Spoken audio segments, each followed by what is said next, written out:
Hello, Lothar here, PCT through Hiker 2021. This video is going to be on fires and fire closures. Now, coming from Europe, I'd never experienced forest fires, certainly on the scale that you get in the United States. Now, as a section hiker, I had the opportunity, before I started the through hike, to hike through some of previous fire closures. Now these ones have been reopened, and basically what you do is you're walking through vast areas of just sheer desolation. You've got these burnt down tree trunks, you've got trunks falling down, and it's really brought home to you the sheer scale of when there's a forest fire, certainly in California. You can see why they have closures. You can certainly understand why the fire service take them so seriously, and fire precautions are so seriously, and fully understand why California elected to close down Northern California sections, certainly in late summer, because of the risk of the forest fires.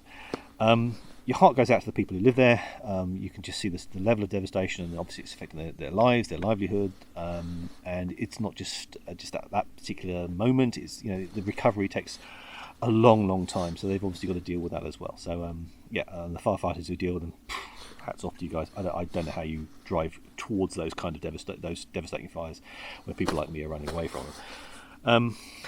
I encountered a couple of fires on trail. I saw the Shasta fire. I'll insert a couple of photographs through the video. Now, it started off as very slight smoke in the distance, and as I got closer, it got slightly bigger, and then there was a period where I thought it had actually gone out, and then the next day there were high winds, and lo and behold, the fire got even bigger. And as I was hiking away from it, it got to the point where it was almost like the size of an atomic bomb cloud, mushroom cloud, because in the distance you could see Mount Shasta, and the smoke cloud was much bigger than the mountain itself. So the scale of these things are just, until you actually see it, you just think, crikey, you can't even, it's hard to imagine, and that's why the agencies take them so seriously. Now, you're going to have closures. Now, burn sections. On the PCTA website, there is a closures page. Now, that's closures for different reasons, lots of reasons, but majority of them are fire closures. Now, you may ask, why are they closing for so long? Well, normally after a fire, you've got a period of settlement. You've got a period of, I think, 2 or 3 years of the ground recovering. And I hiked through a section that had just recently been opened. And it was normally on flat sections. It's not a huge deal in terms of the recovery, but where you've got a slope and your path is switched backing down that slope, and there's been a fire there, obviously the ground recovery is very different. And there were times where on the trail I was going down, you could see how the ground wasn't as strong as you'd hoped, and on one particular occasion I actually slipped off one edge and slid probably about 3 or 4 yards down a slope and stopped myself. But you can see the strength of the underlying ground is just that little bit less. So that's why they keep them closed, not just for 1 year, but for multiple years thereafter. So the fires for 2021, don't be surprised if the closures remain in place for next year and a couple of years thereafter as well. So you're going to have a lot of problems navigating and planning how to get around them. Now, when it comes to how these things start, well, I always thought that it was people, campfires and being silly. Now, I'm sure there's an element of that, but I was just surprised to learn that a lot of them start from just simple lightning strikes. Now, in California, you're thinking, well, I don't see many storms. Why is there lightning strikes? Well, you get dry lightning, lightning due to certain clouds. And once the fire starts, what can happen is, if there's a level of smoke that's so dramatic and so on such a scale, it can actually create its own weather system. And I actually saw that on Shasta. And again, I'll insert a photograph, and I didn't believe it until I saw it myself. Is that above the smoke cloud, there's actually a cloud, obviously collecting around the dust as well, which was creating its own weather system, and that in itself was creating new lightning. So fires that started by lightning were starting new weather systems, which were starting new fires by lightning, and it was self-perpetuating. So once the fire system is started, the risk of more fires was actually increasing. And again, I hadn't realised these things. It's coming from Europe. This is all news. All these things are news to me. So on trail, I was very lucky to stay ahead of all the big fires. I know the southbound people were hitting the fire closures because the closures are happening later in the season. But as I was going through, I was trying to work out, is there a fire I've got to be careful about? So I was obviously watching the PCTA closure page. I was obviously watching the media news. I was obviously watching the social media. Now, word of warning, be careful what you read, and reach your own decisions about whether or not you continue or not, or whether or not you avoid a particular region or not. Now, if there's a closure, obviously you avoid it. Now, if you're approaching a situation where there's reported fires, you'll see lots of discussions on social media, and people will say, I'm coming off, or I'm diverting. Now, what happened to me was, I was coming into Mazuma Village and Crater Lake. Now, there are lots of people who were taking lifts off trail angels to go around Crater Lake and head north. And I was wondering why. And it was just, there was reported fires, there was some smoke in the area, but there were no active closures. This is the point. So the PCTA wasn't closing them. The Forest Rangers weren't closing them. So I arrived at Crater Lake, and I was the only PCT hiker there. In that particular period, I was there, and I was walking around. There were people walking around the rim, day trippers. The crater was clear of smoke, and I was looking on the social media page, and there was trail angels, obviously looking out for hikers, saying, "Look, we're giving lifts around Crater Lake and heading north to avoid the fires." And I was looking around and thinking, there are no fires.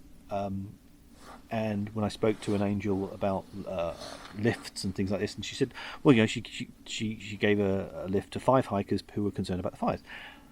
And it was with the best meaning in the world, best intentions in the world. I think she was saying, I should do the same, because these 5 hikers have done that.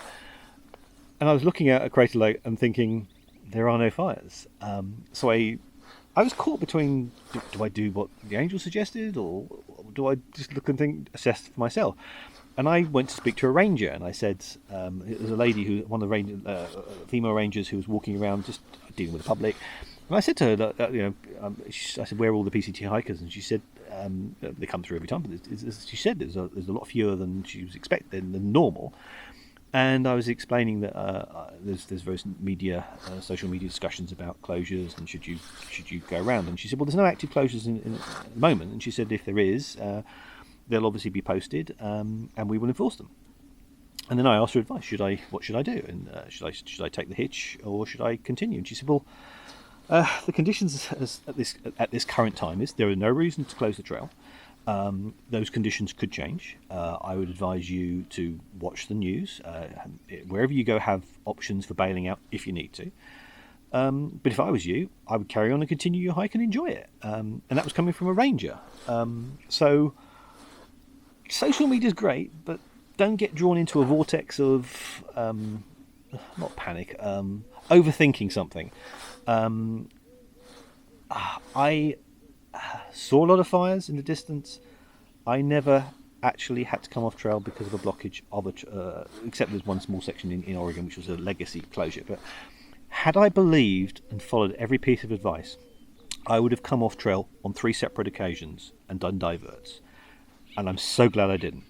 No, maybe I'm lucky, maybe I'm foolish, but there's being sensible, and there's being overcautious to the point where you're actually destroying the very experience you want to have. And I ask advice, and I'd advise you as well, if you're in doubt, seek a ranger nearby. Social media can get a little out of hand. Anyway, that's just my take on that. If you see firefighters and rangers on trail, they're doing lots of things, like they're doing trail maintenance, things like that. So again, coming from a European perspective, you see, normally we just walk past and smile sweetly. In America, the culture is you thank them, and I advise you, these guys are out there doing preventative work, ladies and guys, as in male and female. Thank them. Just as you walk past, just no, thank you. I'm really enjoying our time on trail. Really, thank you for keeping the trail open. Just say things like that. I know it's European, we don't normally do that. It's an American thing. I think it should be, certainly it's a PCTA thing, or PCT thing. So obviously thank the guys who are trying to keep the trail open for you. Obviously if there's a closure, you'll hear stories that people went into the closure. Don't go into the closure. There are very good reasons why not. 1, it's dangerous. The ground is unstable. 2, if you have a problem there, then a team have to go and rescue you. And it does further damage. You just don't go in. If there's a closure, stay out of it. And if you get caught in there, you deserve to be fined. You deserve to lose your permit and thrown. I know. I just think you're just being stupid, and you shouldn't do it. Just don't do it. If there are, if you're near a fire, the advice I was told was obviously don't try not to go towards it if you can, unless the road is taking, and that particular route is your evacuation route, but ideally go the other way. There are, if you're near water, if you're really caught, try and stay near water.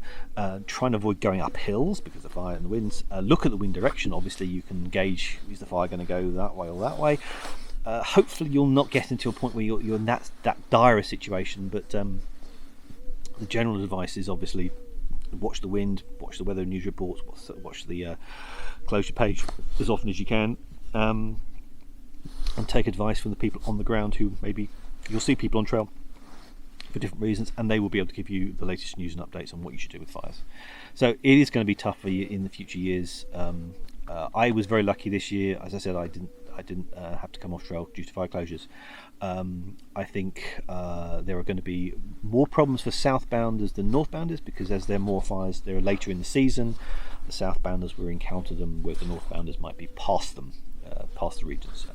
So again. Northbound and southbounders, you will have differing experiences. Hopefully there's not going to be too many roadblocks for you. Hopefully they can open trails sooner, but yeah, you've got to be a lot more flexible on your through hikes for 2022 and onwards, and I wish you all the best. I'm going to be section hiking, possibly through hiking large sections of it again, and maybe see you on trail. So keep safe. Speak to you soon.